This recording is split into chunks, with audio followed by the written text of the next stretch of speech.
నమస్తే. అసెంబ్లీ సాక్షిగా పవన్ కళ్యాణ్ చేసిన వ్యాఖ్యలపై జనసేన కార్యకర్తలు అసంతృప్తి వ్యక్తం చేస్తున్నారు. అసెంబ్లీలో పవన్ కళ్యాణ్ మాట్లాడుతూ మరో 15 ఏళ్ల పాటు టీడీపీ, జనసేన, బీజేపీ కూటమి కలిసే ఉంటుంది అని ఆయన స్పష్టం చేశారు. మాలో మాకు 100 ఉంటాయి, అయినప్పటికీ సర్దుకుని ముందుకు వెళతాము అని ఆయన చెప్పుకొచ్చారు. మరో 15 ఏళ్ల పాటు వైసీపీని అసెంబ్లీలో అడుగు పెట్టనివ్వము అని పవన్ చెప్పారు. అయితే పవన్ చేసిన వ్యాఖ్యలపై సొంత పార్టీలోనే వ్యతిరేకత వ్యక్తమవుతోంది. మొన్నటికి మొన్న పవన్ కళ్యాణ్ మాట్లాడుతూ చంద్రబాబు రాష్ట్రానికి మరో 10 ఏళ్లు సీఎంగా ఉండాలి అని తాను భావిస్తున్నాను అని తెలిపారు. దీనిపై జనసేన కార్యకర్తలు, నాయకులు తీవ్ర అసంతృప్తి వ్యక్తం చేశారు.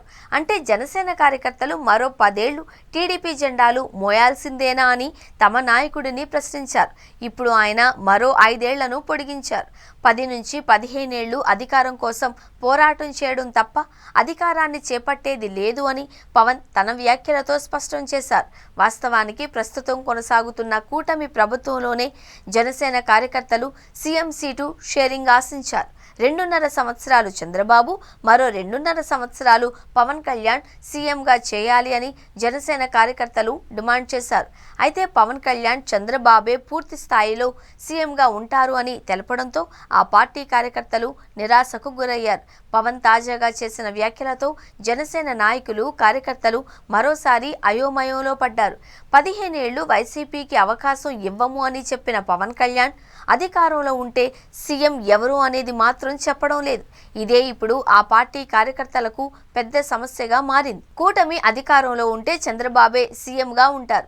ఇదే విషయాన్ని పవన్ సైతం చెప్పడం జరిగింది. దీనివల్ల జనసేనకు వచ్చే లాభం ఏంటి అని ఆ పార్టీ కార్యకర్తలు ప్రశ్నిస్తున్నారు.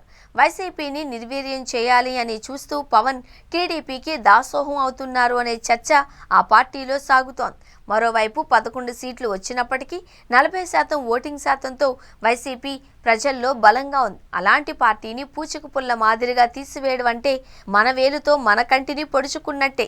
సరిగ్గా ఇదే అభిప్రాయాన్ని జనసేన కార్యకర్తలు సైతం వ్యక్తం చేస్తున్నారు.